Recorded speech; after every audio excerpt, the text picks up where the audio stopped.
Hello, बहुत बहुत धन्यवाद आप लोग का इस बैठक में आने के लिए। बैठक मूल रूप से हमारे पार्टी के इंटरनल प्रोग्राम्स के लिए बैठक था, जो हमारे नेता प्रतिपक्ष, हमारे माननीय नेता जो संवाद कार्यक्रम कर रहे हैं हमारे सभी कार्यकर्ताओं के से, उसके संदर्भ में बैठक था।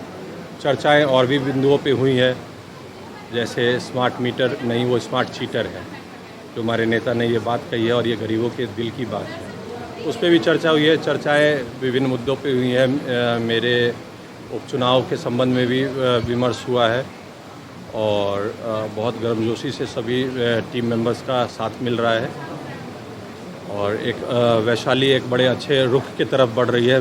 कभी 16,000 17,000 वोटर हुआ करते थे, अभी 30,000 से ऊपर वोटर है।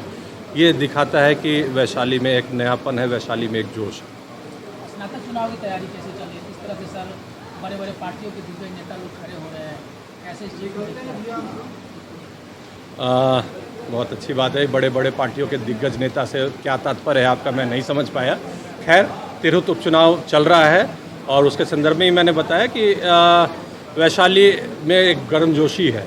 16,000 वोट के बदले इस बार अगर 30,000 बनता है तो ये समझना चाहिए कि आम जन जाग चुकी है। जो आज तक इन्फॉर्मेशन को विदहेल्ड किया जाता था, लोगों तक सूचनाएं नहीं पहुंचती थी दूरस्थ गांव तक कि कब वोटर बनना है और कब किस तरह की प्रक्रिया है, तो इस बार हमारी पार्टी के माध्यम से जो जन चेतना हुई है, उससे गांव-गांव तक, खेड़े खेड़े तक सूचना पहुंची और उसका परिणाम ये है कि इतने भारी मात्रा में वोटर बन के सामने दिख रहे हैं। क्या लगता है, पार्टी का पलड़ा भारी रहेगा या फिर निर्दलीय उम्मीदवारों का पलड़ा भारी? पलड़ा इसमें नहीं होता साहब, ये आम चुनाव नहीं है।